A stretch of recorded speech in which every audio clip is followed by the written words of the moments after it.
நம்மள ஒரு சிலருக்கு வாயில புண்ணு வரும், வயித்துல புண்ணு வரும். அடிக்கடி இந்த ப்ராப்ளம் நெறைய பேர் ஃபேஸ் பண்ணுவோம். வாயில புண்ணு வருது, ரொம்ப ஹீட் ஆயிடுச்சுன்னா வாயில புண்ணு வந்துரும். இந்த மாதிரி டைம்லலாம் நம்மளால சாப்பிட முடியாது.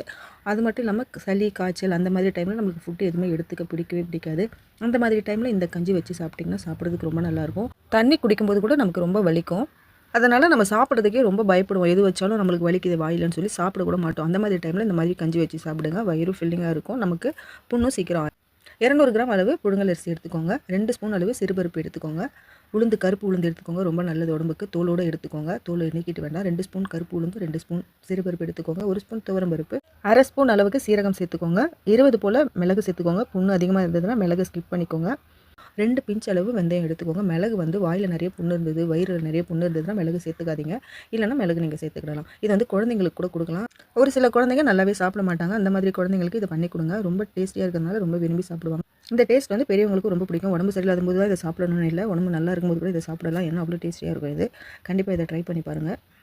இதை நல்லா கொரப்பாக அரைச்சி எடுத்துக்கோங்க. அரைச்சி எடுத்துகிட்டு உங்களுக்கு தேவையான அளவு நீங்கள் எடுத்துக்கோங்க. எடுத்து அதுக்கு தண்ணி உங்களுக்கு ரொம்ப தண்ணியாக வேணும்னா கொஞ்சம் தண்ணி நிறைய சேர்த்துக்கோங்க. திக்காக வேணும்னா கொஞ்சம் கம்மியாக சேர்த்துட்டு எப்பவும் நம்ம கஞ்சிலாம் காய்ச்சுவோம் இல்லையா, அந்த மாதிரி ஒரு 10-15 நிமிஷம் அப்படியே விட்டுருங்க. மீடியம் ஃப்ளேமில் வச்சு விட்டுருங்க. விட்டிங்கன்னா அது சீக்கிரம் வெந்துடும். வெந்ததுக்கப்புறம் 2 துண்டு அளவு நான் தேங்காய் எடுத்திருக்கேன். இது வந்து வாயிலையும் வயிற்றுலையும் புண்ணுலாம் அடிக்கடி வரும் இல்லையா, அவங்களுக்காக. இது சும்மாவே நம்ம எப்பவுமே பண்ணி சாப்பிடலாம். நமக்கு இந்த புண்ணு அந்த மாதிரி எதுவுமே வராமல் நல்லாயிருக்கும். நான் 2 துண்டு தேங்காவை நல்லா அரைச்சி எடுத்துக்கிட்டு நல்லா பேஸ்ட் மாதிரி அரைச்சி எடுத்துக்கோங்க. அரைச்சி எடுத்துகிட்டு கஞ்சி நம்ம காய்ச்சி முடிக்கும்போது இறக்கிறதுக்கு ஒரு 2 நிமிஷம் முன்னாடி அதில் ஊற்றிடுங்க. ஊற்றிட்டு ஒரு 2 நிமிஷம் மட்டும் அப்படியே விட்டுட்டு ஆஃப் பண்ணிவிடுங்க ஸ்டவ்வை. இதுதான் சரியான பக்குவம். அரிசி கொதிக்கும் போது ஒரு 4-5 பூண்டு பல்ல பொடியாக கட் பண்ணி சேர்த்துக்கோங்க. 2 பிஞ்ச் அளவு பெருங்காயத்தூள் சேர்த்துக்கோங்க. இது வந்து மார்னிங் பிரேக்ஃபாஸ்ட்டாக எடுத்துக்கிறதுக்கு ரொம்ப நல்ல ஒரு ஃபுட்டு இது. ஏன்னா இதனுடைய டேஸ்ட் வந்து அவ்வளோ நல்லாயிருக்கும் நம்ம தேங்காய் சேர்க்கறதுனால. அதே மாதிரி உங்கள் வீட்டில் இருக்க குழந்தைங்களுக்கும் நீங்கள் கொடுத்து பாருங்கள். ரொம்ப விரும்பி சாப்பிடுவாங்க. இது வந்து மார்னிங் தான் சாப்பிடணும்னு இல்லை, ஸ்கூல் விட்டு வருவாங்களா அந்த டைமில் நீங்கள் பண்ணி கொடுக்கும்போதும் ரொம்ப விரும்பி சாப்பிடுவாங்க. ஏன்னா இதில் நம்ம பருப்புலாம் போட்டிருக்கோம். பருப்பு அந்த சிறுபருப்பு போட்டிருக்கோம் இல்லையா, அந்த பருப்பு, தேங்காய் இது 2ம் சேர்ந்து தான் அந்த டேஸ்ட் வந்து நமக்கு கொடுக்குது. அதனால் நமக்கு வயிற்றில் இருக்க புண்ணு ரொம்ப சீக்கிரமாக ஆறிடும். இது வந்து வயிற்றுலையோ வாயிலையும் புண்ணு வரும்போது ஒரு 2 டைம் மட்டும் வச்சு நீங்கள் இதை சாப்பிட்டிங்கன்னா உங்களுக்கு வந்து ஒரு 3வது நாளே புண்ணெல்லாம் சரியாயிடும்.